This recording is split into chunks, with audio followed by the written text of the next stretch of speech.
to the Technesthetic Podcast. Hello. I'm your host, Eric, and this is your host, Randy. Don't mind me. Can I get a drink? You know. Today, we're going to talk about some awesome tech topics. Who knows what it is? We'll probably talk about, whatever we want to talk about, dude. No, we didn't really talk about it, actually. Well, we've been talking about a couple things. Couple things floating around. I guess the first things first, dude. Like, you wanted to talk to me about this Thunderbolt 4 dock, right? Yeah, dude. It's trash. So essentially, I've been a big CalDigit dock user for like the longest time. And I currently use their Thunderbolt 3 dock, which works fantastic. I have no complaints about it. Never had any issues. Works like you would expect it to work. It's also coincidentally the one that like Apple endorses on their website. So like that's their recommended dock as well. There's a few YouTubers out there, a channel called F-Stoppers, which is primarily a photography channel.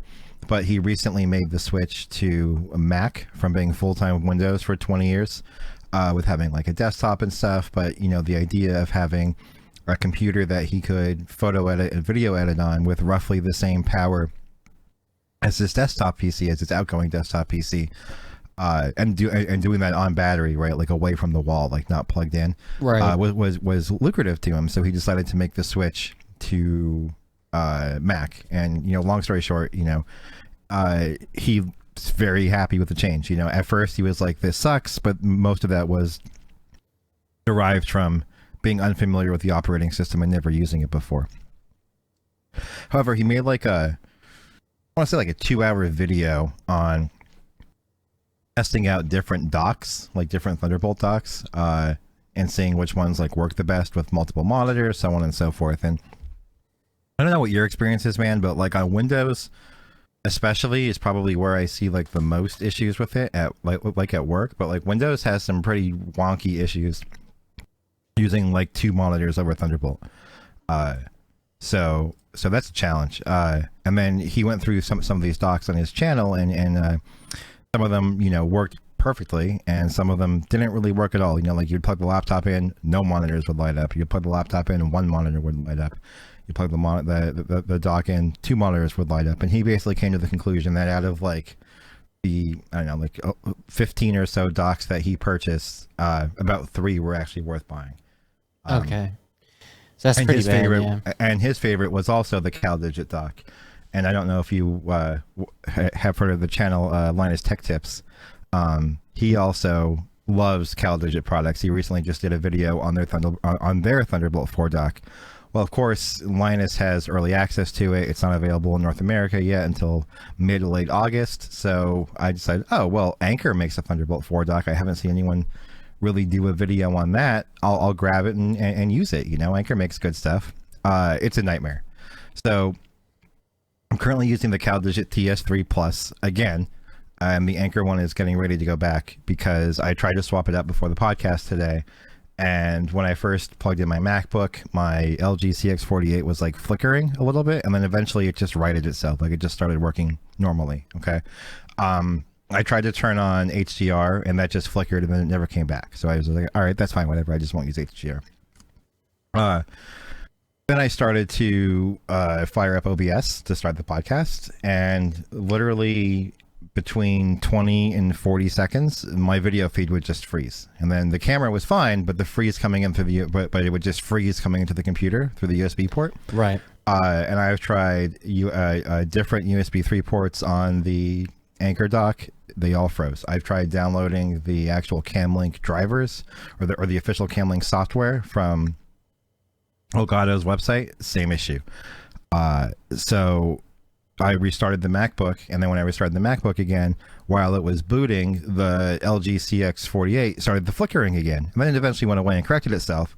But the CalDigit dock never did that. It just worked like a native monitor. It just was on and off and on and off. Like it was like you would expect it to work, right? Right. So at that point, I just unplugged the dock. And then I went back to the CalDigit one, and I plugged the monitor in. It just came on like a normal monitor, as if it was just plugged into the native HDMI port.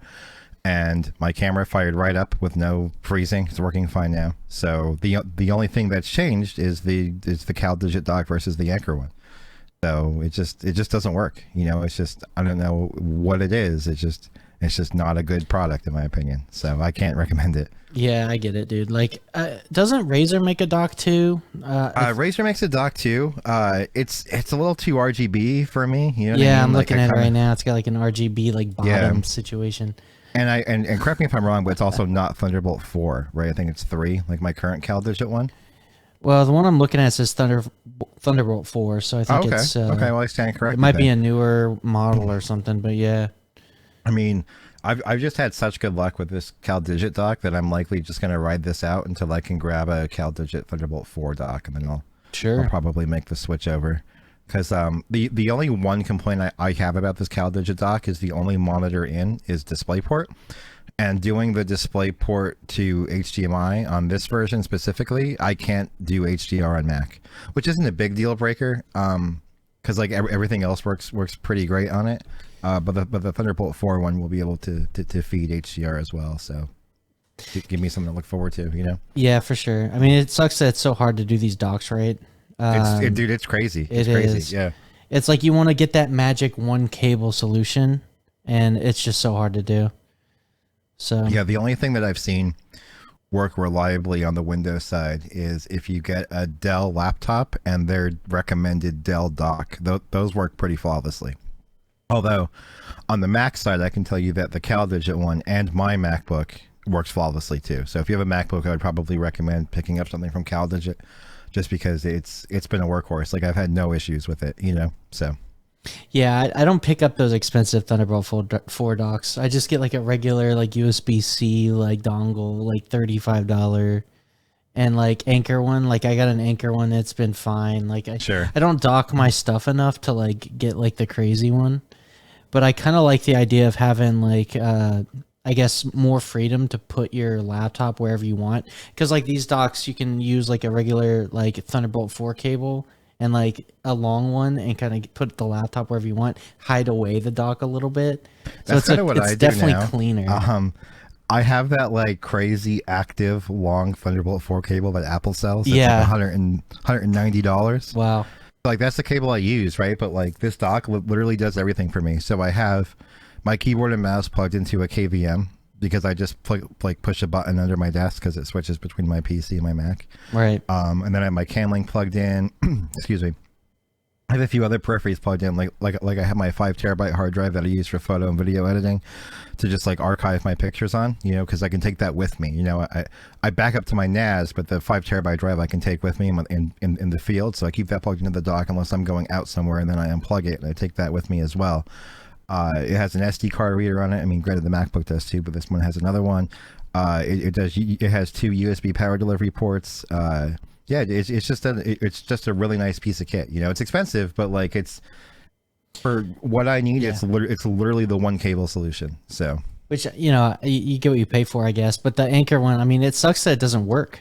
Like you're paying $350. Like I could buy a Steam Deck for that. Like, yeah, you know what I mean? Like, yeah, yeah, and like it's wild, man. Because like even the design, like it looks cool, but yeah, like for sure, the Thunderbolt cable that connects to your laptop comes out of the front of it. Okay. So yeah, like, I do it's not see that clean. You know what I mean? Because like you have a cable coming out of the front and the back. Whereas with the CalDigit one, pretty much all of your cables come out of the back, and then you have like your front I/O. So I think like that's a little bit more cleaner aesthetic, you know. So yeah, I agree. So yeah, I mean, I guess it would be okay if like for some reason you want to have like your laptop in front of you, and then like to be able to plug into a dock that's like also in front of you, like just like that. Like, yeah, I get that. For some people that might be good, but it'd be kind of nice if it was optional, right? Like one or the other. Like if they give you like a back port so you could have it clean. Like you might have it in front of you just so you can get to maybe the headphone jack and the SD card, or maybe like you want to charge your tablet or something. But like, you know, for the most part, you kind of don't really need it. You know? Well, yeah, because like the CalDigit one on my desk now has an SD card reader in the front. It has one USB-C with power delivery, right, and it has 2 USB-A's in the front. Yeah. So like that's perfect, you know. Exactly. So Yeah, that's basically the best. And then I run like that super long hype Apple cable from the back, but I run it like under my desk, and then it comes out like under my computer. It sounds weird, but like my tower is on the edge of the desk, so like I can just tuck it under my tower when I'm using it, and then just reach under and grab it when I am. So for sure, it looks clean, you know. So right. So yeah, so that was my headache. My headache setting of the podcast today. So. We're not technesthetic, you know, because we like our aesthetics, you know. We do with our setups. So. Cable routing is important. It is. I could talk about cable routing, dude. I love it. Yeah. Anyway, dude, let's get into a real meaty topic. What do you want to talk about, dude? You want to talk about like MacBook Airs? You want to talk about like phone shit? You want to talk about what do we got? Well, of the topics I think we discussed, I think the MacBook Air is the only thing that's currently out. So yeah, reviews have been kind of coming out for it. Let's start there, and then let's go into, I guess, phone stuff, and then we can do some Apple stuff, because that's like right around the corner again, right? It feels like it's that time of year. So yeah, very hype. MacBook Air, dude. Controversy. Controversy. I don't know if it's that controversial. Maybe that's an unpopular opinion. I'm talking about, well, really the storage stuff. Did you see all that? Yeah, about how like they switched like a single die controller instead of a dual die or something like that. Yeah, it's like what do they only call for the that? 256? Yes, exactly. So it's like half as slow. It's like half speed. Half basically. as slow, dude. Yeah, half as fast. It's like half speed. Look at Eric over there. He's half as slow, dude. You can tell. Yeah, but for real, it's like kind of sucks that you know, it's kind of like. Not only is the MacBook Air $200 more expensive than the previous one, but it's you're not going to buy the cheapest one because it sucks. Well, it's gimped in like a significant way. I mean, to be fair, and like you would probably agree with this too, right? Like it's like that time when they would sell. I mean, they do with iPads still, but like I don't know why they sell a 64 gig iPad, and I don't know why they sell a 256 gigabyte MacBook. Like that's almost like an atrocity. Like, why would you sell that? You know what I mean? Yeah, I agree. I like the normal consumer like will always try and get the cheapest thing, and if they get that, they're going to be like immediately like. I feel like there's some people that maybe use their iPad for specialty tasks. And for those people, they don't need any storage. But the normal person, when they get an iPad, they want to use it all the time. They want to use it for all kinds of stuff. Okay, I can buy that. And like, you know how like people use an iPad for like a teleprompter and like. Well, I was going to say, so like, we have 2 iPads at work, and one is actually a teleprompter. Yeah. And the other one is like our door kiosk, so like it controls our magnetic lock on our door, right? And that's literally all it does. Like it's literally just a door lock. Yeah. So all right, I can buy that. That's the only reason that like somebody would need the lowest storage option is if they just really didn't need it. Right. But like normal consumers, it's kind of you know, they're going to be like, do I need this? You know, like, I don't know. Well, it's kind of weird that you bring that up about regular consumers, because I had an interesting conversation.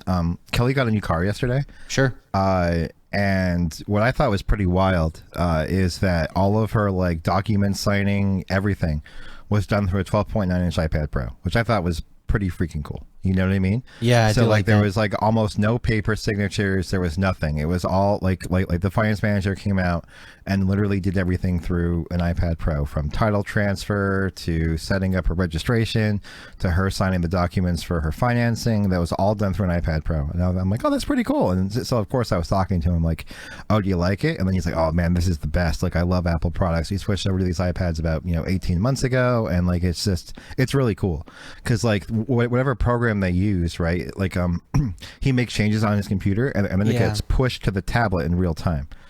So like that's awesome. It's awesome. It's really neat. It's really neat. And then he was going on about like how he's this big Apple fan, and then of course in the back I noticed he had a 14-inch MacBook Pro, so I had to start talking to my boy, Yeah.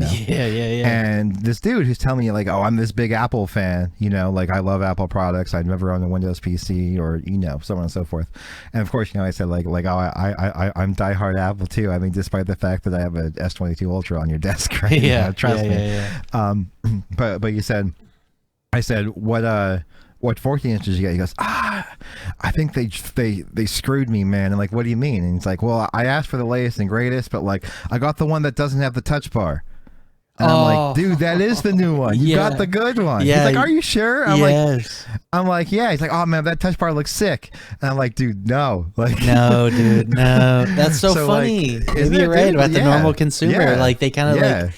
I guess that goes to show that these gimmicks that like they're definitely gimmicks, like the tech people know, but like to like your average consumer, they look like, oh, dude, that's fancy. You know? Yeah, dude. Look at gimmicks work. You know what I mean? Like, yeah, exactly. Like, but like, yeah, dude, it's bizarre because like he's literally telling me what a big Apple fan he is. He's like, oh, dude, they screwed me. They gave me the one without the touch bar. Yeah, and then I'm like, actually, man, I you got the good one. You know what I mean? So like, yeah, that's funny. Well, see, you can be an Apple fan, but maybe you don't like follow the tech news. You don't really follow the release cycle like we do. But like, yeah, that's kind of crazy. But like, that's my point, right? Yeah. It's like that's Apple's problem because you know what I wanted to talk about was why the M2 MacBook Pro 13-inch is still a thing. You know what I mean? Like, because to the average consumer, it's just confusing, and they think they're getting a better product, but they're getting a largely inferior product, even to the Air. You know? Yeah. So I'd say that it's really weird that they still have it. It really is weird. I mean, to be fair, it is better than the Air in some ways, battery life being one, and also because it has a fan, it doesn't throttle but like other than that, it is like design inferior. Aren't speakers worse, screen is worse, design is worse, correct, keyboard is worse. Yeah. Yeah, I'll say this about the new Air design though. I don't know, maybe I'm crazy, but I kind of like am sad the wedge is gone.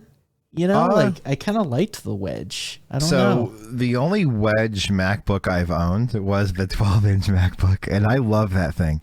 Yeah, like I wish they would bring that boy back, bro. Like that thing was so cool. Yeah, I still have mine, and like I'm just like, damn, dude, like this is still awesome. But like it's not powerful. It's not good.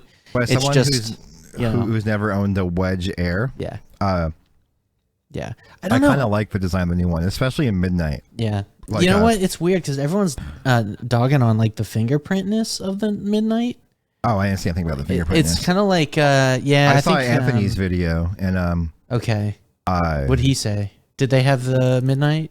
Yeah, they had the midnight out, and it looks so good. It does. It looks good. MKBHD, like Marquez, he was like, it kind of looks like the matte black, like almost in some lighting, like it's like real, kind of like dark, but like it's like a subtle blue, Yeah, so I was gonna say like MKBHD, and I feel like Linus like properly color grade their videos. Yes. So like that's a really good indication of how sexy that thing looks. Like, oh yeah. I'm not gonna lie, man. Like part of me was like, well, maybe I'll get this. And then give Kelly the M1 Pro. Yeah. But, I mean, realistically, like with what I use my MacBook for, the Air would be enough for me. So like, yeah, I kind of like look at it like, it'd be nice to kind of have it. But wildly enough, now that I'm making the switch, like I'm really trying to make the switch full time, right? I haven't even the first time I accessed my Windows computer was the last time we podcasted, and then the next time I accessed it was today to connect to TeamSpeak. Right. But I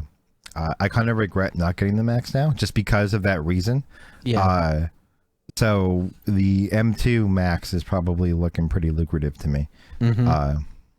Just because I'm like, I don't know, like well, you'll have enough power to where you can kind of disconnect. Yeah, and like it's hard for me to justify the studio because I can't move the studio, right? And I can't justify having a studio and a MacBook. So I need, you know what I'm trying to say? Like, yeah. No, you're right. So like definitely go for the Max then. M2 Max. Yeah. Do it. Yeah. Are you gonna get the big boy then? Or are you going to stick with probably the 14? Yeah. 14's good. The only problem is, like I said, with the 14 and the Max combo, it's like you have the the M2 battery life. Worse in that regard. But like, I'm being realistic with you. I think in like one of our earlier podcasts, I said that like, oh, I always have these dreams of like going to a coffee shop and editing videos, you know, but like I never do that. Like as much as I'm like, oh man, that's awesome. I know. I love the idea of doing that too. Actually, I want to do that with game dev. Yeah, like, right. Let's go out in the wild and do write some code. Like so. Yeah, dude, it's like one of those things that's like the amount of time that I'm away from an outlet. Realistically, like not like like Rainbow Bridge stuff. Like realistically, the amount of time that I'm away from an outlet is not that great. No. honestly, like, think about it. Like, even in our cars, we can just plug in. Like, everywhere you go, you're gonna have access to power. I bought like a bunch of those Anker like 100-watt boys. Like, I'm good. Like, I have enough USB-C power options around me at all times. Like, right. So it doesn't really matter too much that I have like battery life constraints. As long as like whenever I'm at like a fixed location, I make sure to be plugged in, like I'm going to be good when I need to unplug. So, right. I mean, I think that when I come to visit you, I need to like really just play with your Mac.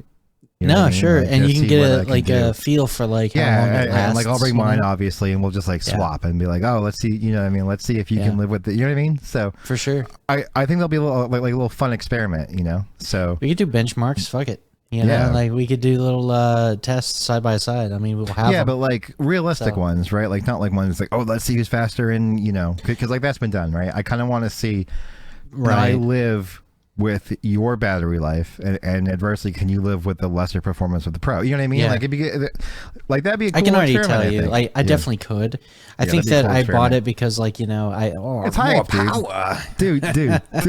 You bought it because Apple's marketing when it's like when like that whole like commercial was like, who would give this more power? Yeah, I know. I was just like, I'm gonna go balls to the wall with my 14-inch and then just call it a day. And I'm happy with that, but like I'm also kind of like, damn. But like I don't know, it's fine. It's honestly like fine. For me, like realistically speaking, like the two games that I would probably still play on PC a lot are like maybe I'll go back to WoW when the new expansion comes out just to test it out, and like maybe like Elder Scrolls Online, and they both have Mac clients. You know what I mean? Yeah. So it's like. I'm not getting rid of my Windows PC. You know what I mean? Right. Like it'll be there. I just probably won't get a 4000 series graphics card. Because like I don't really need one. No, not really. No, you don't. And I mean, I know for me, like I'm torn because I think for you shouldn't because you got already at like a 3090, but like me at a 3080, I'm thinking like, I want to. A 4000 series. No, it makes sense. It makes sense. Just because I'm a VRAM and stuff like that. But they're already speculating that a 4070 is faster than a 3090 Ti. I mean, that's kind of a good performance bump. I'll say that. For sure. But I think that you're going to have prices to match, dude. I think they're going to be price scaled like everything's going to be more expensive this round. See, I think. I heard the opposite. Really? I heard the opposite because of what's happening now. I've heard things about crypto being low, so like cards are finally. Crypto definitely plays into it because they've apparently already put in like the like wafer order. You know what I mean? Okay. For what they were expecting, and now you have all of these. Now they also caught up on like 3000 series demand. Right. So like now they're incentivizing and even putting 3000 series cards on sale because they already have overstock of the 3000 series cards. Right. So, we pretty much pulled a complete 180, and now apparently, I mean, this is just like rumor mill website stuff, but apparently NVIDIA ordered way more stuff, assuming that crypto wasn't going to crash, and they are apparently going to have like they have to move product. You know what I mean? So like if they price it into like unobtainium territory, wow, they may not move a lot of product. This is kind of wild, dude, because like right, and like, especially because now that there's like a surplus of 3000 series cards, people who were waiting to upgrade bought a 3000 series. Right. So makes sense. Yeah, I mean it's kind of crazy. Like we went from basically as soon as they were made, they were sold, right, and then they were sold on eBay, and then it was just like the demand was so high, and now we're like the polar opposite, where like they are trying to sell what they got. Yeah. Wild, man. Full circle, right? Full circle. I mean, this is better for us like as buyers, but yes and no, Well, I'm glad crypto's out of our way, at least temporarily. I think it'll be back, but well, I just read an article where Tesla sold off like 75% of their Bitcoin stake. So I think it's pretty safe to say that. Did they really? Interesting. Yeah. Elon's pulling out crypto in a bad way. Are they buying high, selling low type of thing? Like what the fuck? No, he's pretty much done with crypto. A lot of people they're just getting Facebook out of the market. Meta, sorry, excuse me. They're done with crypto. I know that like a few of the auto manufacturers stopped accepting crypto. Newegg stopped accepting crypto. It's just I don't think it's going to be a thing, man. I think it was like, I think that it sucks because like the idea of like decentralized currency is so good, but I don't know why it failed. I can't someone say more either, insight dude. could speak to that, but like, Yeah. I don't. It's one of those areas that, like, admittedly, I don't have a ton of knowledge in. Like, I have a working knowledge of it, but not enough to, Yeah, talk I'm the about same way, So like I know enough about it, but like to know what it is and how to use it and stuff like that. But I can't really explain what moves the market, Right, or what causes the market to just crash. I have no idea. It's too volatile, I guess, with how it flies up and down. Like if it doesn't stay stable, like there's no reason to use it as a currency. Right. You know what I mean? Right, You use it as an investment You can't vehicle. have something. You can't have something that's like overvalued and devalued within a 24-hour time frame. No. It's just not a reality. No, it's not gonna make sense as a currency like that. It just doesn't work. People have been using it for an investment vehicle, and that's it. Yep. And unless you're selling drugs on like the dark web, Silk Road. yeah. Dude. Unless you're doing stuff like that, like unless you're doing some illegal stuff, or like some shady stuff, like that's where like maybe you use crypto. But like other than that, I haven't seen it like legitimately. Like people do it because they're like maybe crypto bros and they want to be cool, but like most of the time, crypto bros. Dude, we're it's a thing. Yeah, man. But yeah, crypto's it's wild. It's wild, but dead, dude. Back to the M2 Mac. So I think we're in agreement that like no one should probably buy the 256, which I think for a laptop it probably makes sense to not buy that one anyway. Like performance aside, So yeah, no, the 256. I mean, like it just sucks because that model, the cheapest one, is the one that's going to want to use swap storage the most, and with the 256, it's slower to swap too, right? Yeah, because swap's gonna use the SSD and swap storage is for RAM, right? So you're talking about base level config, the 8256. Well, what happens is if you run out, like say if you have 8 gigs of unified memory and that's shared across like GPU and CPU, so like if that runs over, it's gonna start using swap. Right. And when it uses swap, it's gonna use your SSD. If it's slower, you're gonna get less performance. If it's slower, you're gonna feel that speed difference. Feel it, dude. So like, you definitely want to get like, what is it, 512 and better? Yeah, 512 and better. It's back to the dual die layout. Yeah. Dual die, and then you'll be in a good spot there.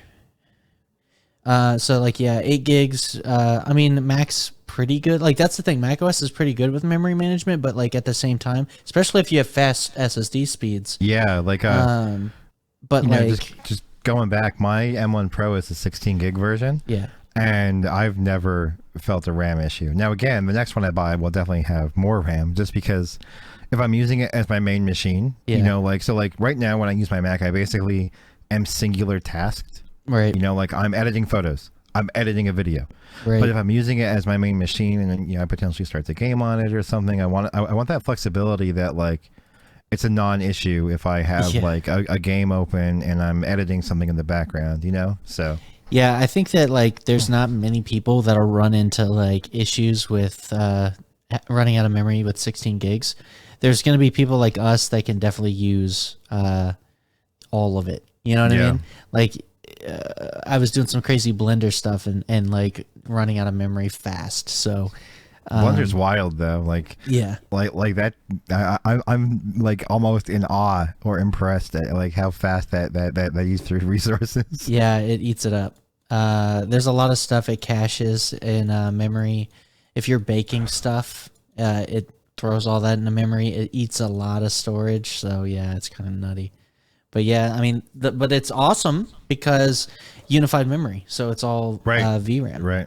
So like you can use on the Macs all of you don't run out of video memory like you do on like my 3080, which easily I run out of memory. Dude, that's wild, isn't it? It's almost weird to think about.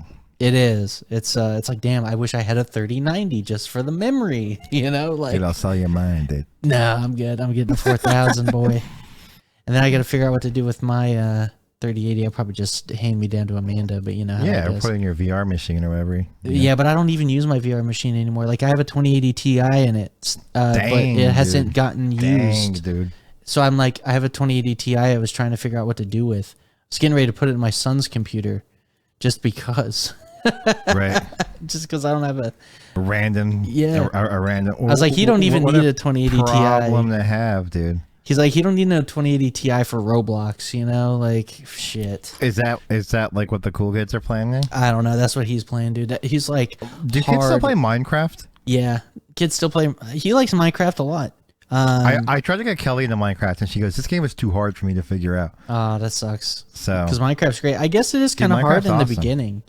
Well, like if you don't really understand. I'll be honest with you, man. Like, I feel like Minecraft from like when I started. Yeah.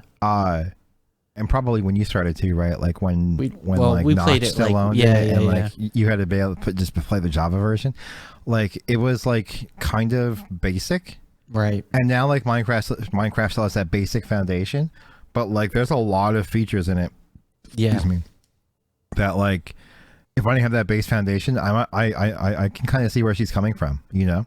Yeah, modern Minecraft is like they've added so much over the years that it's kind of like a big game now. Yeah, it's overcomplicated about, you know. By the way, did you see what Microsoft did with the latest Minecraft update, where like you can go beyond boundaries or something? So like, what mountains can be insanely tall, and like, well, I've seen that they were raising insanely deep. I've seen that they were raising so, the Z is like out of control. Yeah, in both directions, which is awesome. Yeah, I love that because that was one of the things I remember back when it was like really small, and like I would always like I always like verticality in these games. Yeah, same. And like I love when you like run into like this massive mountain, dude. Yeah. But yeah, so it's really really cool that they've increased the Z height. Yeah, delving in Minecraft is sweet. Yeah, they actually have. There's been some open source Minecraft alternatives that have unlimited Z height. Really? Yeah. Oh, wow, the way they cool. separate the chunks. Cool. So the way Minecraft does on a technical level is it separates the world into chunks, and it's on a horizontal grid. What is a chunk?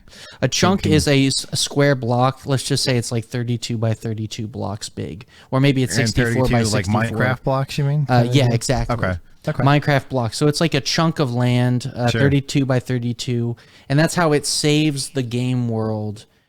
It's basically a large array of these chunks. Okay. And it loads the chunks as you approach, or it unloads them as you. Sure. So they're basically these giant vertical columns of like chunks, and that's the way Minecraft kind of saves their world. But there's the open source alternative that basically cuts the chunks into like 64 by 64 by 64 cubes, right? Instead of vertical columns. So now you can just stack them, and now you have like an XYZ kind of like massive grid of these square chunks. Well, that's actually kind of a smart way to do it. It comes with some drawbacks. So the way the drawback is this. In Minecraft, if you're in a chunk, it has the entire Z-axis loaded. So there's nothing, everything above you casts a shadow, right? So like the problem is if you have unlimited, if you do it in the open source way where you have the square chunks, you have the vertical chunks that are unloaded, that are too far away. Sure. So there might be like something up there, but it's unloaded. And then as you move closer to it, it'll pop into existence and then suddenly cast a shadow out of nowhere, right? So it's kind of like weird.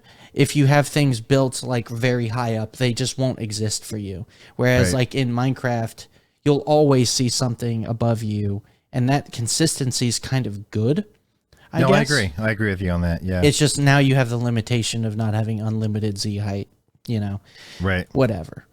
So I'd say it's for when you're digging, it's kind of cool because you can just keep going. Sure. But yeah, other than that, it's like for things that cast shadows, that's where it's a problem. Anyway, just kind of a neat tidbit thing. Yeah, that's pretty neat. Because I follow Minecraft quite a bit, but yeah, kids are still playing it. That's cool. I play. I'd say every like 1 or 2 years we go hard into Minecraft, but we play modded. Does Amanda Minecraft. play it? Yeah, we all do. No, I mean like recently. They've played recently just to because Alex likes to play it, and she'll play with Alex. So they get on. They've been playing the Windows edition, like the non-Java one. Yeah. Because it has controller support, and Alex really likes to use a controller. Oh, that's cool. He's fast at playing Minecraft with a controller. That's awesome, man. I was like, that looks like miserable to me, but he's like flying. Controller. Actually, well, Kelly's playing the Xbox, and like it wasn't too bad. You know what I mean? Yeah. Like, I don't know, like you can do it. Yeah. It's just kind of like for me as a PC, like. Sure. I've played Minecraft on PC. It's like weird for me to get my head around like playing it on a console, like FPS or something. But especially menu navigation, like dragging items around is so like I'm so used to it on like but it's not bad. But Alex, he's not really with his smaller hands and stuff. A keyboard and mouse, tiny hands. Yeah. For a 6-year-old, a controller is a lot easier to handle. Well. I mean, he may be onto something there because, like, I know, like, Call of Duty Warzone and Apex Legends, most of the pros prefer a controller over keyboard and mouse. What? Yeah. Really? Yeah, Warzone and Apex Legends is primarily a controller game. Well, it's twofold. So those games, the auto aim helps. Okay. Yeah. So, like, the aim assist on controller helps. Yeah. But largely, how you play those games is like they're obviously battle royale games, but unlike a PUBG or something, you never really want to take long distance fights. So basically what you do, right? So like what you want to do to win in like an Apex Legends or a Warzone is you want to consistently like take your crew and like kind of hole up in like a house or a building. And most of the fights are, shotgun, close quarters combat, you have to turn around real quick. So if you couple the aim assist with like just like quick, I guess, abilities to do like 180s or whatever on the controller, a lot of pros prefer a controller. I think that something like 44% of Apex Legends professionals use controller, and upwards of 80% of Warzone players use controller. Wow. Now, I mean, that's fascinating to me, but like to me, when I see that they use controller, I kind of take it less seriously. I feel like the skill ceiling goes down with a controller. See, I would tend to agree with you, but I grew up playing Halo on a controller, so that's kind of why I disagree with you. So, like, I don't know if you remember back in the day, but like, Halo 2 and like Halo 1 especially had like very minimal aim assist. Like it didn't have bullet magnetism and all of those things. So like when I saw someone who was like insane with the sniper rifle in Halo, coming from like an Unreal Tournament and CSGO background, I was more impressed because I couldn't snipe for shit on the Xbox, but I was pretty good with hitscan weapons on the PC. Right. But like, like people who were getting like overkills and killtaculars with a sniper rifle and Blood Gulch, I was like, these guys are insane because they're doing it on a controller. You know what I mean? So like for me, I don't know, like what's your take on that? You know what I mean? Well, my take is like I agree, I guess. So. I think like for me, I don't know, I was pretty good at Halo 2 back in the day. Like I wasn't like good, but I was like pretty good. I was good, but like I was never like that proficient with the sniper. Yeah, I never was confident enough with the sniper to be the one to pick it up. Like Same, there was always somebody else that was like, give it to them because they'll be able to just ace it. Like I went to school with someone. His name is Rich Sovek, and like he wasn't a PC gamer. Like he just had an Xbox growing up, Right. And he was just that was his thing though, man. Like every time we played together, like if he got the sniper, we won. Because he was just that good at just, flick shots and no scopes and just, double kills and I'm not saying the kills skill ceiling isn't there, dude. It's definitely there. Yeah, but like, I'm just saying that like that impressed me a lot because like I had no chance of doing that. Whereas if you gave me a keyboard and mouse, I would probably do that. So yeah, I think that I think the reason I feel that way is like if I look side by side with the fast-paced like arcade style like Quake / Unreal Tournament shooters and how fast and how intense those are versus like a slower paced console shooter. Yeah. Like I always was more impressed by those Quake players and Unreal Tournament players. I always felt like the skill ceiling for those games was much higher. Yeah. And like as a result, like they were more impressive to watch. But like I feel like Halo kind of is slow in comparison. Still impressive, I was just gonna say that like Halo is like a really slow game. Right? Yeah, it is. Well, they've tried to speed it up. Like you saw what they did with Halo 4. They added like the boosts, and then they kept that with like 5. I don't like that though. Yeah, nobody did really. It was kind of weird because it contradicts, you know, kind of what people Halo's like. about. People, yeah, Halo was never really about going super fast.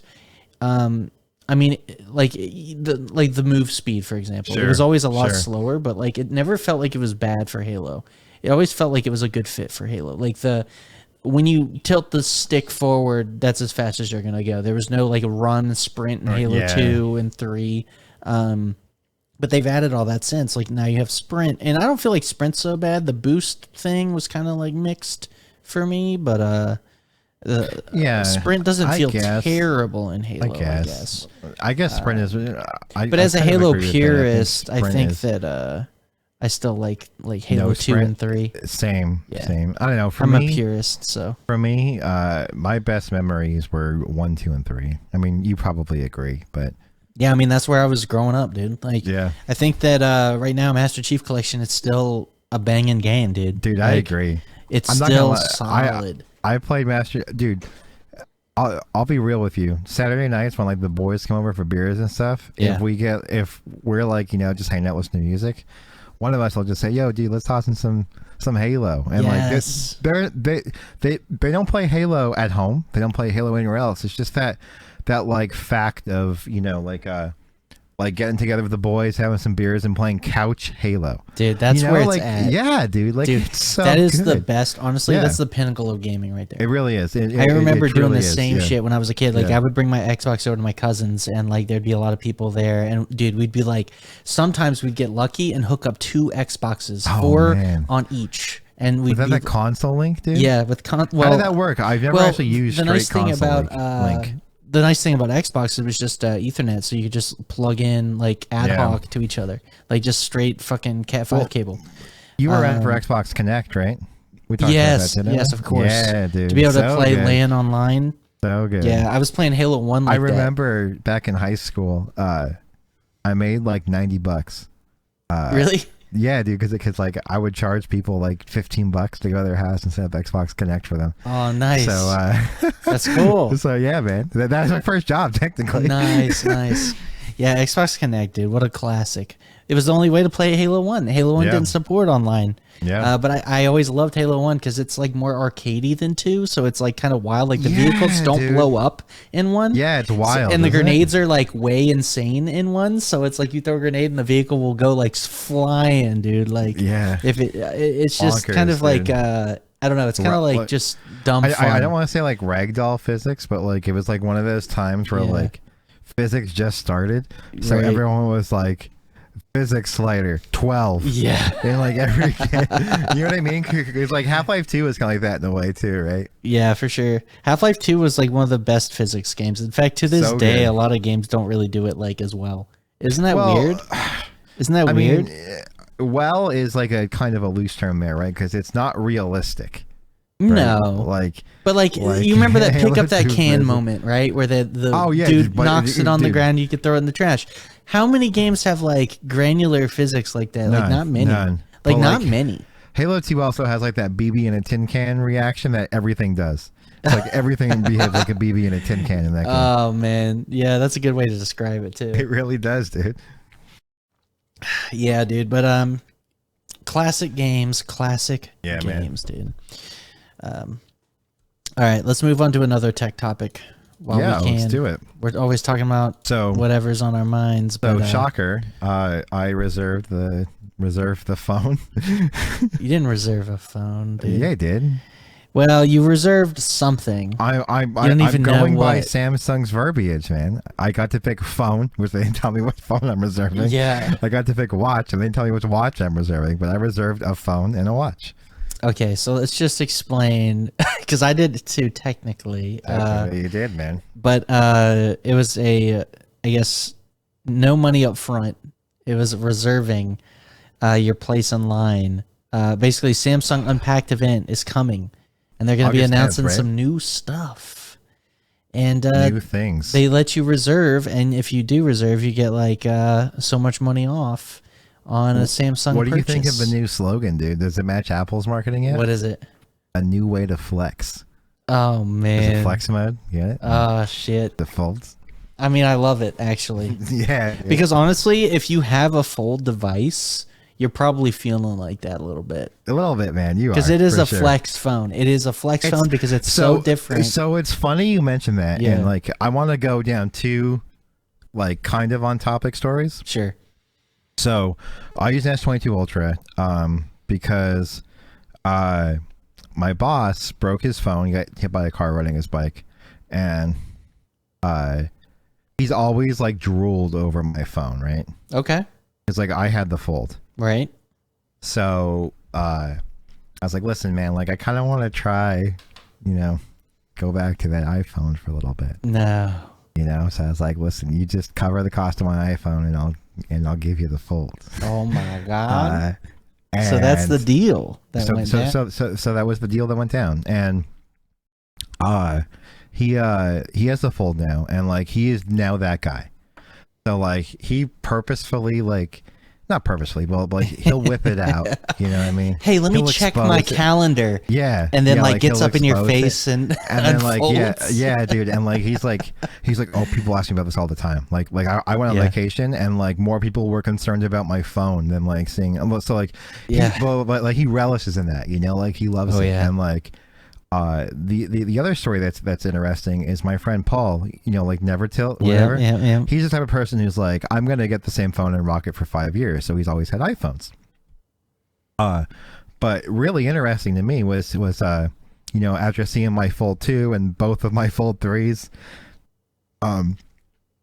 he's like, that phone's really cool. Like if there was ever a phone to pull me from Apple, that would be the phone. Exactly. And we went to a cookout last Saturday, and like we were talking about phones or whatnot, because he has an iPhone XS, which is getting kind of long in the tooth, right? Yep. So he was like, I was like, oh man, iPhone 14 Pro, is it your time to upgrade? He goes, actually, man, I might get that Fold. Oh, so yeah, and he also reserved phone as well. Okay, so that's kind of exciting though. Like another person who's never owned anything but an iPhone. Yeah. Like he literally went from Motorola Razr with a Punisher case on it to iPhone, and he hasn't left the iPhone. Wow. So this will be his first Android phone, his first everything. But he goes, honestly, man, like that fold is just so unique that it kind of wants to pull me over. And for him, the big selling point was he's really big into like reading and stuff, like books. Okay. So when I would like show him how like Kindle and stuff looked on it, he's like, that's basically a Kindle in my pocket. But okay, like interesting. For him, that was like a big selling point, and also the fact that like he watches a lot like Twitch, and like stuff like that, because like Paul, like he just does competitive gaming, and that's it, sure. know? So he was like, oh man, that's like holding my phone horizontally, and I could still have comments up in the bottom. That's rad. Yeah, it is rad. So like it is rad. So like.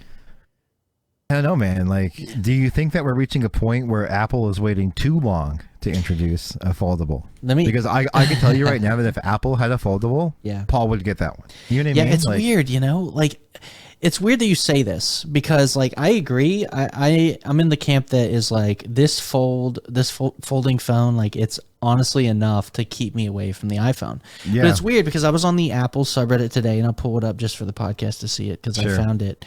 And basically the article was like, iPhone may still be the best value among smartphones. Okay. Well, but it's not really the best value. It's really the top comment that I want to discuss, right? So if I sort by top, the guy's like, he's talking about how like years ago, everyone in my profession, software engineer, had Android phones, and now nobody does. Turns out us power users deal with enough bullshit in our day to day and just want a phone that works out of the box. Blah blah blah.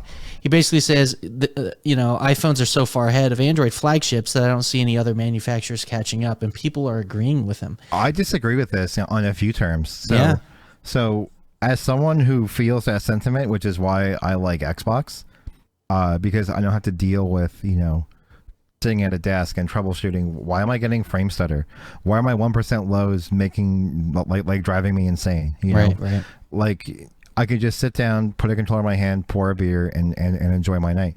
Right. So you relate to this. I do. Yeah. I do. I think Android has come a really long way.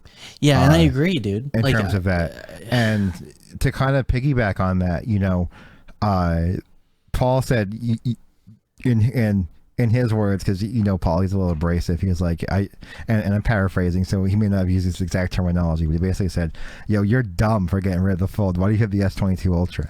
You know what I mean? And like, I agree. And like I said, I don't like totally disagree with you, but like, what makes the S22 Ultra cool is like outside of things that are not possible. Like if you are like, oh well, the phone doesn't do holographic like projection or something. If you honestly sit down and said, man, I wish my phone could do that, the S22 Ultra probably does it. Yeah. You know what I mean? It's like, man, I wish I could have a remote shutter for my camera. S22 does that. Man, I wish I could charge my AirPods from my phone. The S22 does that. Man, I wish I could run 4 apps at once. The S22 does that.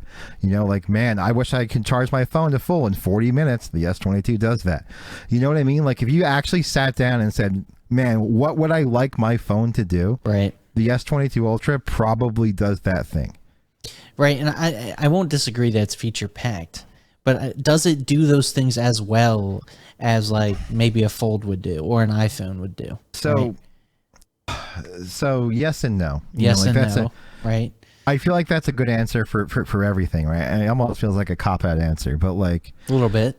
I would say that like sans having the screen real estate of the Fold, it probably does things better. Right. Well, you know, like running 4 apps at once.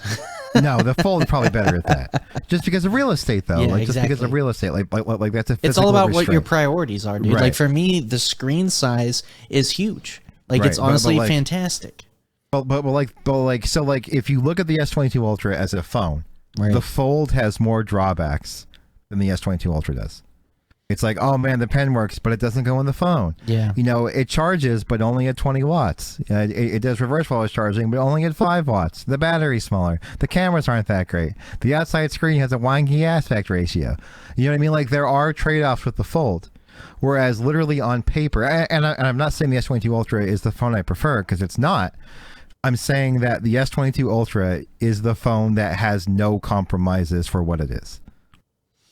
I'll say this though, everything's weighted differently, right? So like sure, for me, absolutely. While I can agree with you on the S22 Ultra kind of being like maybe the least compromised phone potentially, right? Like that's kind of what you're getting at. I feel like because I put more weight in the screen size, sure, that those compromises, like to me, yeah, exactly. I feel like the even though like the camera's worse and a couple other things are worse, I feel like the screen being big is such a huge pro. It just outweighs everything else.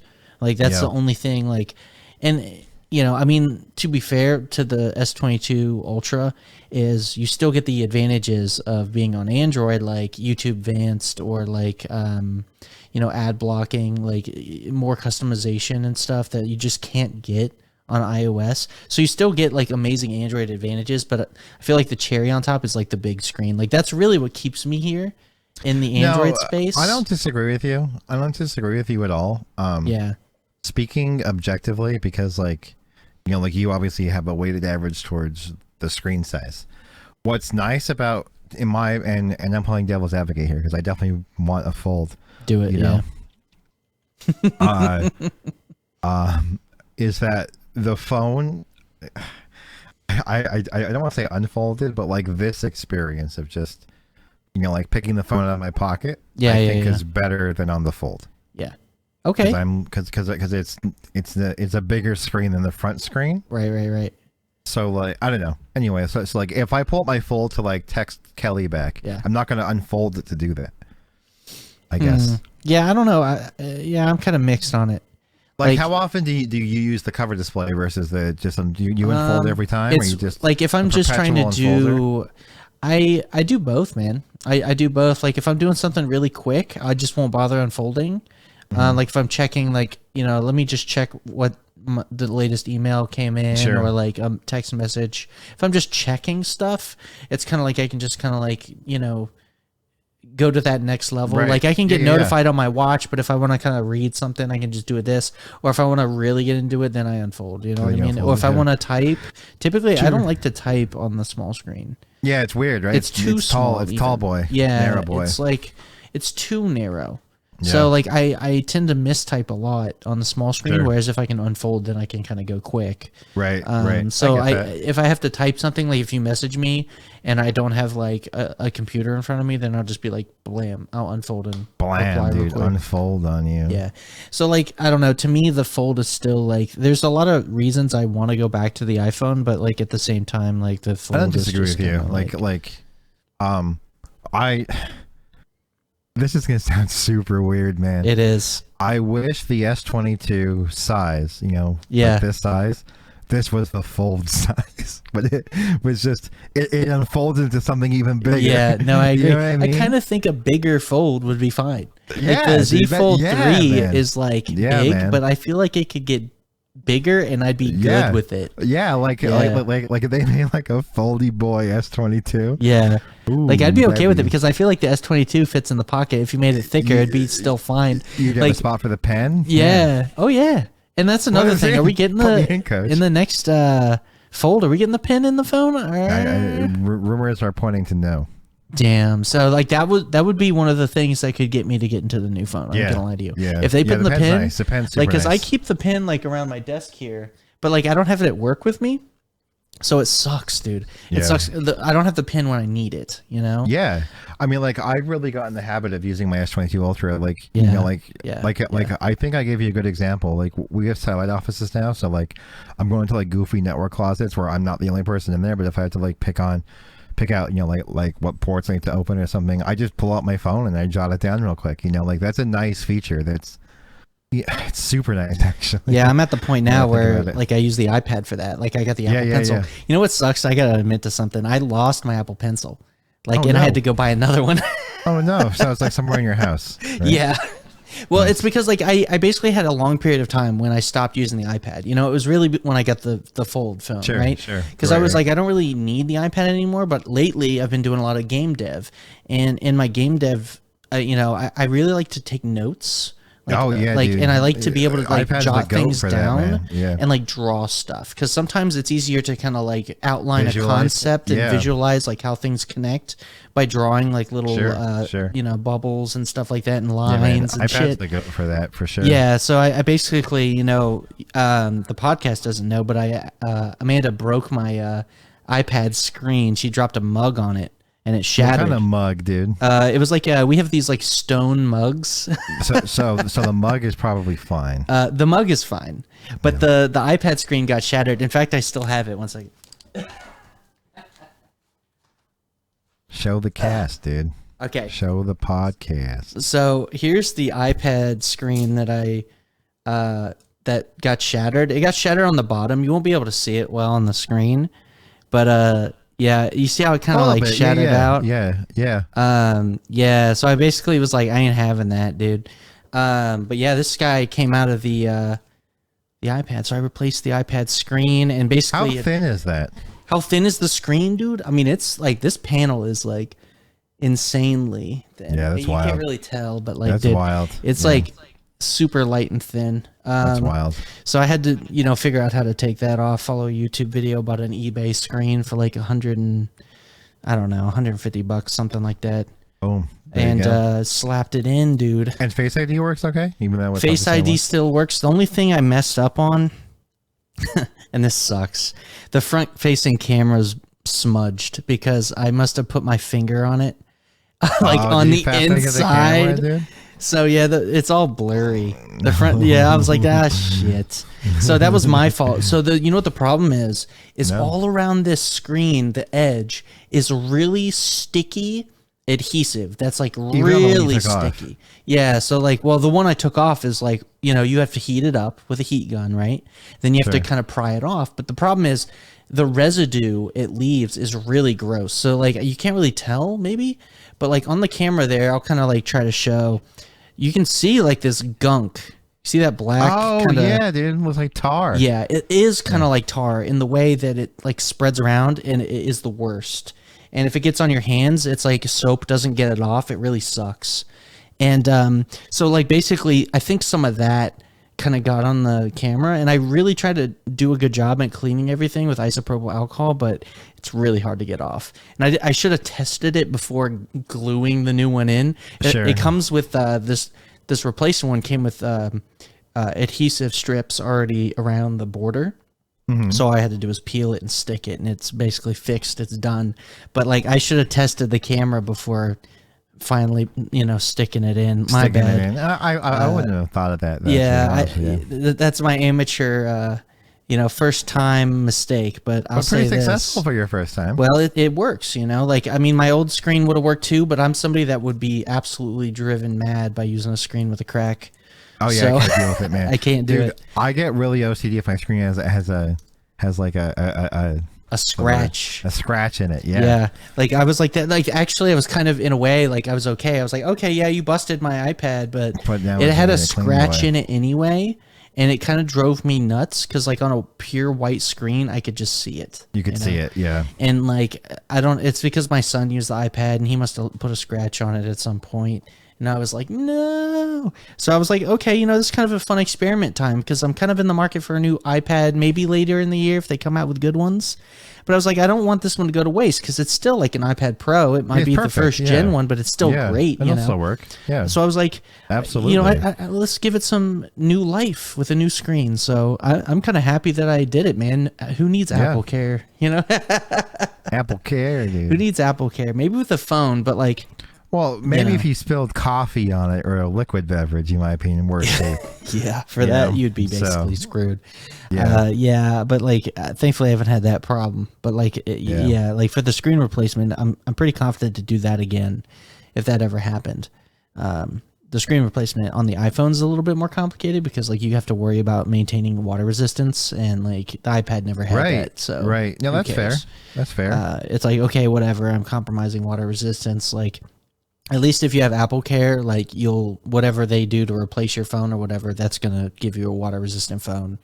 Whereas like if you DIY repair it, you might not, you might not have that water resistance. Right. So, and that kind of matters on a phone. Like I think it matters a lot. Yeah. I mean, not to sound like a goof or not, but like, my friend has a hot tub, right? Yeah. And like I would always take my phones in the hot tub with me. You know what I mean? Like I'm there to chill, dude. I want to read Reddit. Yeah. No, that's how I am, dude. If I'm hot tubbing, I got my phone. That's why I was so happy that the Fold 3 was man. Yeah, baby. I was like, thank God. That was the one thing I was waiting for the folds. Yeah, dude, if I'm tubbing, man, I want to tub. Yeah. No, for sure, dude. I'm gonna be chilling. Yeah, man. I want to be chilling on my phone, doing the thing. Yeah. Can't do it on iPads yet. But at least that's wild to me, right? Yeah, they should definitely have water resistant iPads, but Samsung that doesn't do it either. Yeah, nobody does. I think that once Apple starts doing it, then you'll start seeing everyone. Well, else Samsung did the water resistance first. For phones. Yeah. Oh, interesting. Yeah. Okay, that's good to know. So I guess they're not entirely following in Apple's footsteps. No, Apple kind of had to play catch up on that. Yeah. To be honest with you, because like when my friend worked at Verizon. They got more, I won't say commission, but like they got more commission when they sold an Android phone. And like one of the selling points he would always say is like, well, if you get a Galaxy, it's waterproof. You know what I mean? Oh, I mean, that works. Yeah. I mean, people, because like I think a lot of people can relate to like, oh shit, I just dropped my phone in the sink, or like. In the toilet for some people, like, oh shit. And then you got to shut that phone off quick and then dry it out. Like, hopefully it's good. Like I had that back in the day when like phones, back in the early days of smartphones and shit, like who hasn't done that? So like, I think a lot of people can relate. My friend's girlfriend, she's this is sound terrible. I know how else to say it though. She's a little thicker, curvy, maybe. I don't know. I don't know how to say it, man. Like that's like I don't mean in a negative way. She's a very nice girl. Just say she's big. But yeah, she's big. So she's big. So like, but like she would consistently keep her phone in her back jean pocket. Okay. And she would, go to the bathroom, and then she would pull her jeans up, and then it would hit the thickness. Oh God! And then her phone would fall in the toilet. Okay.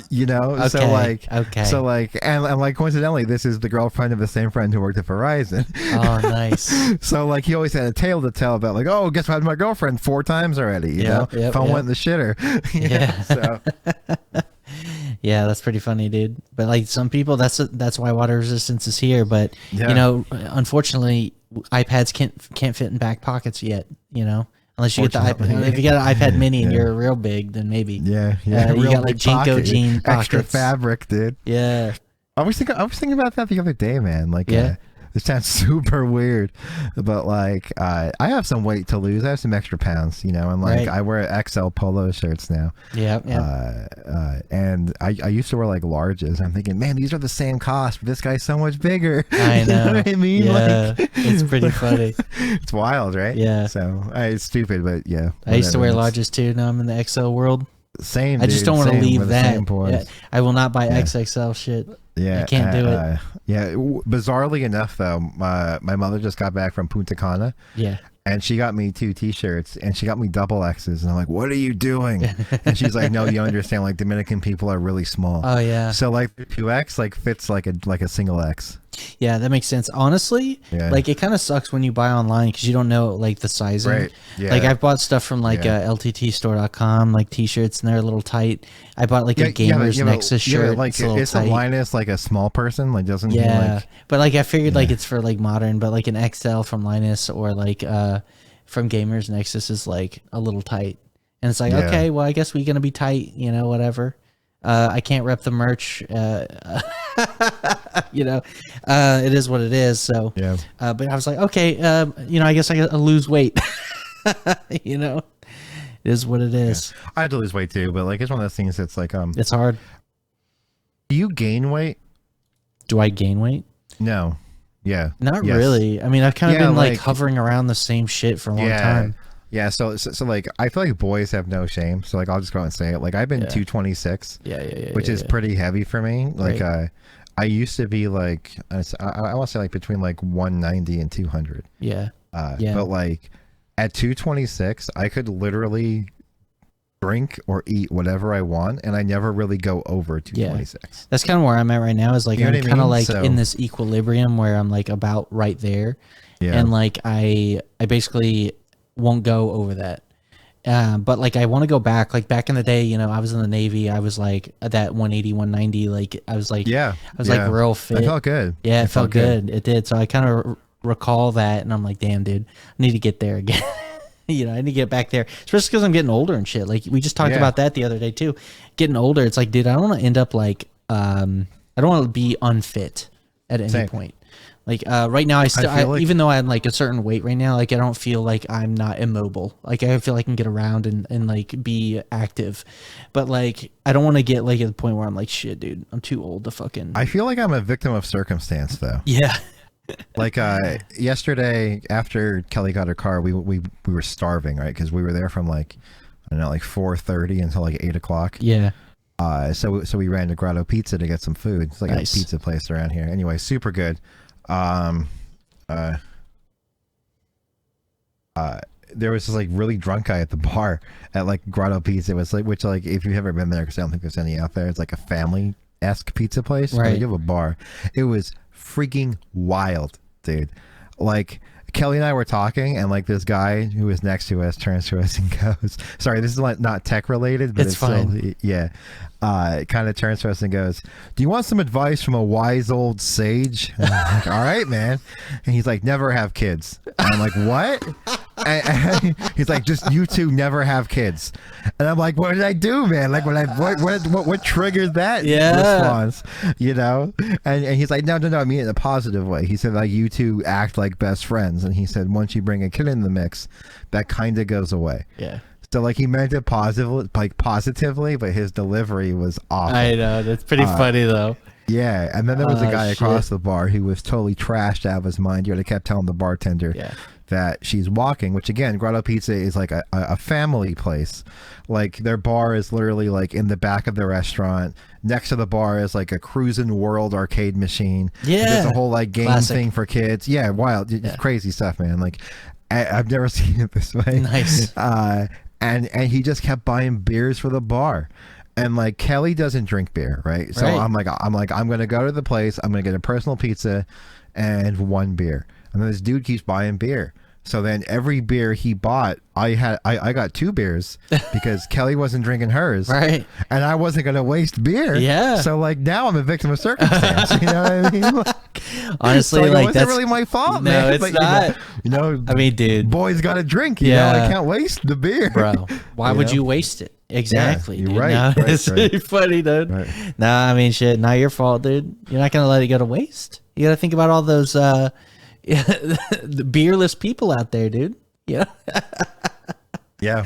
That's amazing, dude. Wild, man. Yeah. Maybe don't have kids. Yeah, maybe because then you'll get a gut even more, probably. True. You know, True. like yeah. shit. Yeah. Yeah, but yeah, man, like again, just a victim of circumstance. Yeah. When I came home too, I That's was like, pretty oh man, funny. I had a rough day. I have a beer with the podcast, you know. Yeah, for sure. You know, so it is. there you It's go. the podcast fault too. Yeah, it for is, sure. dude. It is. That Thunderbolt doc kind of stressed me out It a little did. bit. Yeah. Yo, speaking of Thunderbolt docs, dude. Unrelated, but what do you think of that Nothing phone, dude? What do you think of that? You know what I'm talking about? I do. Of course I do. Of course you do. I mean, of course you do. I don't like the look. You don't to like be honest it? with I you. think it's cool. No, it's I kind of like the look. Oh, you do like that? I thought you said you don't. I do like the look, but it's like one of those things that's like, and like here's how my brain works. You know, like my brain is like, okay, oh man, I'm on Android, so I can like swap the SIM and not have to worry about iMessage and all that nonsense. I could just flip flop phones all day. Yeah, true. But then I'm like, wait a minute, but this is worse in every way to the Fold or the S22 It's a Ultra mid-range outside of the phone. Glyph interface. Yeah. Yeah. So like, I kind of like D-Brand's like something skin. Do you see that? Yeah, doesn't it like mimic the back and basically Yeah. on any phone you could just stick it? Yeah, well, it doesn't light up or anything. No, but it makes gives you look the like a same something kind of phone. like tech pattern. But even more exciting, Yeah. which I didn't know they did, is did you see their new MacBook skin for the M2 MacBooks? No, dude. Can you pull it up on the podcast? D-brand? Yeah, dude. Yeah, sure. Go to D-Brand, go to Skins, go to MacBook 2022 M2, and click on the Air, and then look at the top. You'll see what I'm talking about because I'm obsessed with this man. So like for me, like this gets deposited in like the Spank Bank, dude. Hold on. So MacBook Pro skins, right? No, you need the M2 one because it's only on the ones from the recent keynote. Yeah, I that have clicked this, the Mac. Yeah, that's fine. And 22 then click the M2 one, top left. Like this guy? Yeah. dude. Okay. Who are we looking at? You'll know it. Swarm? No, No, hold on. go. No, you What the passed hell's it. that? You passed it. Robot camo? That's their robot stuff. It's kind of cool. Yeah, okay. But like Oh they my did it God, kind of- Craig there book, it is, dude. Read it, dude. No, Read it, dude. you asked for I this. need it, We dude. don't know why. Oh my God. Yeah. And then we profit I know, off dude. them. I know, We dude. only answer one of these questions. Oh shit, dude. You're gonna get it. Dude, I can't because Oh, they only man. made it for the M2 stuff. So. No. I Dude, oh my know, God, dude. That's so The funny. Craig book, dude. The Craig book, Dude, Craig is the shit. He is, dude. Air Force One, Yeah. as they call him on the that's streets. fantastic, dude. Air I can't believe Force that One. didn't pop out to me. Like I don't I know. know, It just dude, felt like yeah. a thumb, like an Yeah, ad dude. You segment just went or like by a, it, yeah. dude. You just went right by it, Holy man. shit. How wild is that? Oh my dude? God, that's amazing. Yeah, I see the something stuff Yeah. too. Like, look how clean that is on the iPhone. Like, what the fuck? Dude, look at the S22 one. It gives it a white pen. Oh shit! Hold on. Look at that, dude. You passed it off, dude. Oh dang! That looks so good, doesn't it? Yeah, that's really cool. Yeah, man. Clean. That's so good. Yeah. Wow, they even like customized it to be like, Yeah, like just oh my God. So Jerry Rig actually did a thing on it where he said that they literally customized that's why it's only out for like the top 3 phones. Yeah. It's because they literally made it in the style of the top 3 phones. Oh my God. Yeah, that's amazing. They did a really good job with Yeah, it. the Pixel. Yeah, Yeah. very nice iPhone. I think that's clean as hell. Yeah. That's super cool. I mean, yeah, I think it looks cool. I think it looks rad. Yeah. No, I love this. This is super clean. Yeah, I don't know. The Nothing phone, I'll pull it up. I have the Verge up. I was just looking at it on here. But yeah, I mean, I love, I don't know, it's a gimmick, but like I love this LED shit. Like it's fucking cool, dude. I think it's awesome. I did you see MKBHD's video? He wishes there was more functionality, like if it did more. Yeah. And I think that'd be, yeah, totally. Well, it's probably coming, you know what I mean? Like it's kind of like it's wild to me because it's so, I don't want to say unique, but like it is unique, right? But it's also so random. Yeah, but I love when like hardware does cool shit like this. Like I do too. Yeah, it's wild. Like give me more hardware interactivity, I guess. Yeah. Like you know how like when they first came out with like curved screens, like that was kind of unique. It was a gimmick, and like when the original Samsungs had like the curved lip, it was kind of cool because like and they did that on the, what was that Windows phone that they did it too, where like if it was like sat down, you'd get like notifications on like the rim or whatever, like on the lip phone. Well, yeah, but they did it on the newer like Foldy Boy. No. You're talking about something else. So what the Duo does is it has peek view. Yeah. Because it's always closed. Right. So you have no way of knowing. So like you could just like open it like a nut hair. Oh, and it'll, okay. Like, do something. Yeah. You have to physically open it. If it's sitting on your desk. I just like whenever you have like cool hardware integration stuff. Like, give me that stuff, dude. Yeah, for me, you know, I really hope Apple does it. And like, it's like one of the biggest rumors with iOS 16. Does what? The iPhone 14, but always on display is so nice. I don't know why they haven't done it. Like that should have been. That People should definitely be in iOS 16. Look like at that's how where they redid the lock screen. Yeah, I agree. Like, why not do it when you redo the lock screen? It's time. Like the new clocks and stuff. Like, imagine just having them there, and then as soon as you unlock it, just like fades in your wallpaper. No, it'd be wild. Keeps the clock where it was. Like that'd be sick, dude. Yeah. I like the new lock screens and stuff. Super clean. No, I think it looks great. Yeah. I think it looks awesome. Yeah. You know, for me, like, that's a good step forward.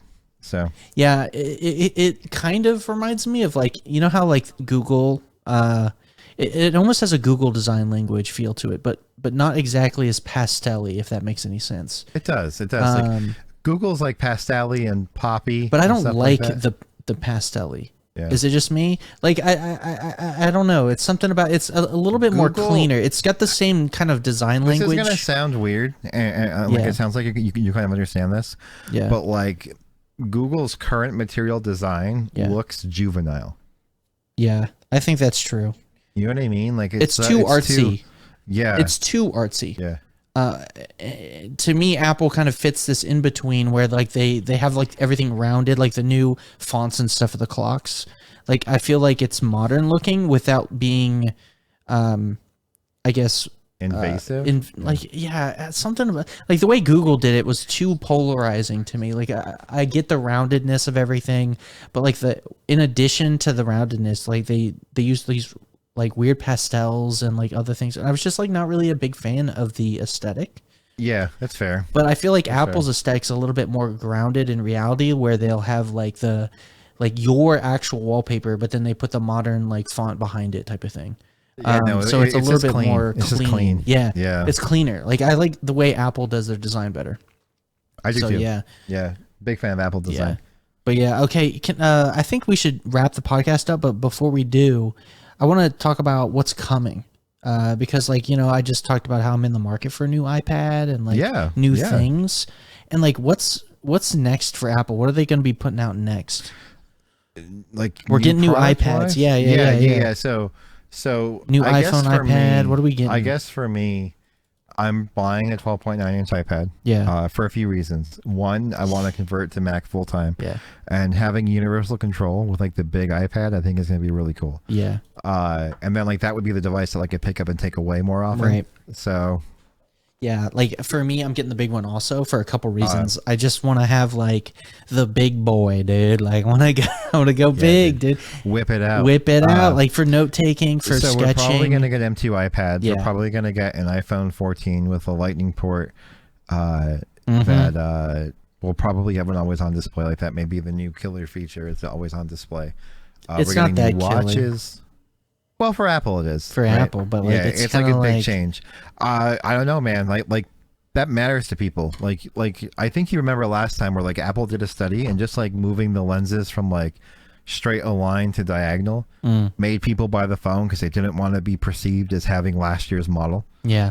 So like people who have a screen that's off, I think is going to be a big selling point for Apple because they're like, oh, dude, you have, why isn't your screen on, dude? Were you broke? You know? So that'll be the new identifier because there's always got to be a distinction like that people can see from the exterior. Like you got the new one, you know? Yeah. So what's the new design language going to be? But I think the most polarizing thing is going to be that the new notch situation, like when you're actually using it, right? Because it's like not like a notch, it's a pill. Yeah. It's like the notch isn't there anymore. It's like this new weird pill cutout thing.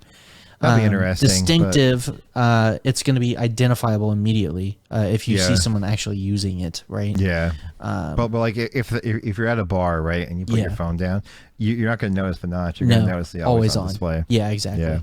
It's gonna okay. So that would be like the two factors for the new iPhone. I think we're going to get. Probably in November, the M2 Pro and M2 Max laptops. So, where's the cool M2 too. Extreme, dude? Probably the Mac Pro. I don't know when they're going to do that. I don't know if they'll give that a new event. I don't know if they'll lump that with the iPads. I don't know if they'll lump that with the laptops. But we're probably going to see it in 2022. So, yeah, I'm honestly that's the next product category that they have to reveal. Yeah, that's the nail in the coffin for Intel. As far as like Apple products with Intel, because right now they're still selling that the big boy, right? The Mac Pro. They're still selling the big boy, which is bizarre to me. Yeah. I mean, for some applications, I'm sure it's like still useful, but I don't know.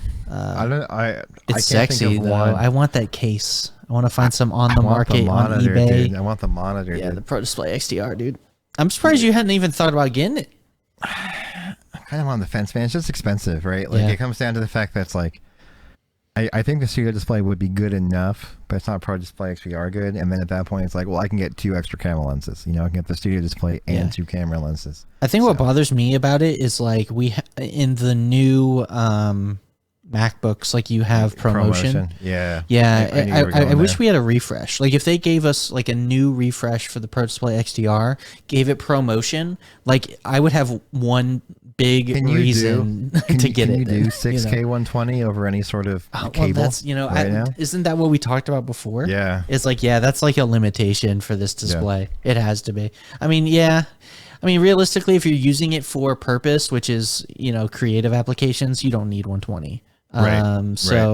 But like I want a game on it. Oh man, I want a game on it. I want a game on the Pro Display XDR. Yeah, exactly. And so ProMotion is just nice. It just feels good to use a high refresh rate display. So that's the only thing. It's just a convenient thing. Like 60 hertz is enough. But yeah, I'm on 60 right now because I'm on the Mac. So yeah, it is. Yeah, unfortunately, but it is what it is. You still can't get 4K 120, huh? Nope. What do you got to do to get it? I don't think it can output 4K 120 to external displays. No, it can on some. Do you have to have a USB-C like special dock? There's an approved list. It actually works with a lot of like the 1440p gaming displays. Okay. 1440p would make sense. I'm talking about like 4K. There's like a website. I don't know if there is any. Wow, so you can't get 4K 120? Like I know that you can't do with so like obviously the the MacBook Pros have HDMI ports. So someone's saying that the 27 GP950 whatever monitor that is does 4K 120 at the LG Ultra Gear will apparently do it. The 27 inch 4K 120. Is that Thunderbolt then? It is. Or is it? What does he use it? I don't know. Yeah, it's a Reddit post. Okay. Well, at least there's one display that can do it, but it runs at 144 hertz. Yeah.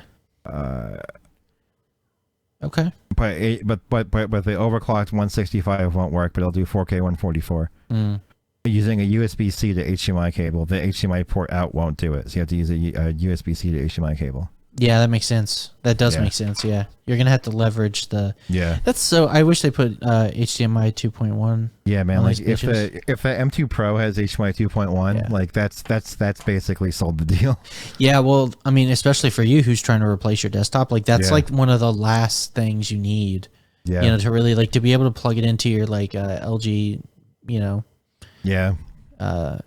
So. Yeah. Well, realistically speaking, if I went that route, I would probably get like the studio display.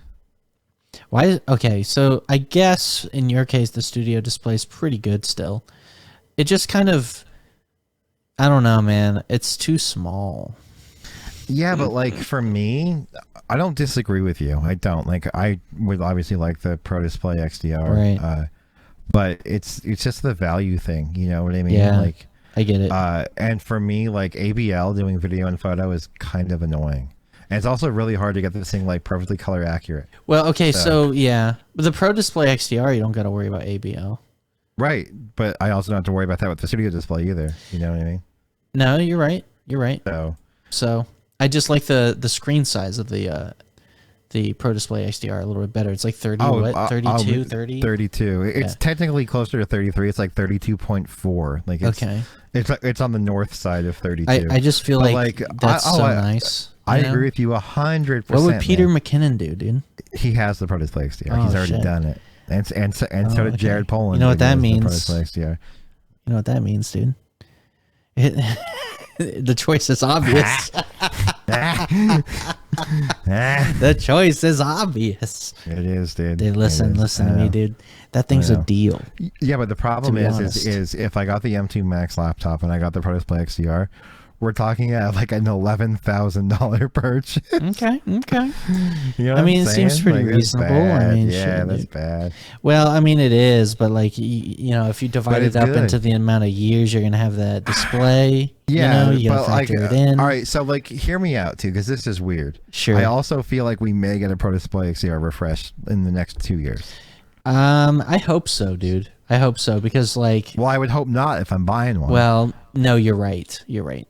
I think today it's still a good display. In fact, I don't think in the next 2 years, even if we get a refresh for it, like, I mean, if they gave us promotion, 120, yeah, it has promotion. Then you'd be kind of like, shit, I'm selling this. You know, I mean, honestly, it doesn't lose value though. Think about it; it's an Apple product. It's gonna retain its value. So like the Pro Display XDR, you'll be able to sell. Like, what if you bought one on eBay right now? Like, you'd probably have to pay near like new prices. Dude. I know eBay is sketch to me. Well, I mean, whether you bought it on eBay or somewhere else, like you're gonna end up paying like close to retail price probably. Like you're not gonna get a deal. Let's see here. Like, oh, I'm buying a refurbished Pro Display XDR and I'm getting a deal. Like you're probably not. No, you're not. You're really not. Like eBay. Yeah, I'm going to eBay. It's not. It's dude. I think it's more expensive. Really? There's a new open box with bids on it for $3,700. The box looks so good. Oh, yeah, why does the box look so good? Dude, they don't fuck around. Apple don't fuck around on boxes. I'm telling you. Box looks so good. Dude, listen. The choice, when you look at the back, dude.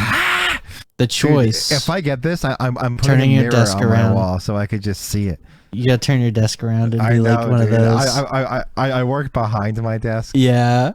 Yeah, dude. I put a monitor and then like a rear view mirror. That's how I work, dude. So I could stare at the back. Honestly, yeah. You're gonna have to move your desk to like behind your couch or some shit. Oh my god, that looks so good on the back. Oh, it does. The cheese grater makes you want to work like an open floor plan where you're I know, dude. You know? Oh, yeah, shit. So good, if we start our game studio, dude, everyone gets XDR. Yeah, and they all gotta face a certain way to where we can all see it.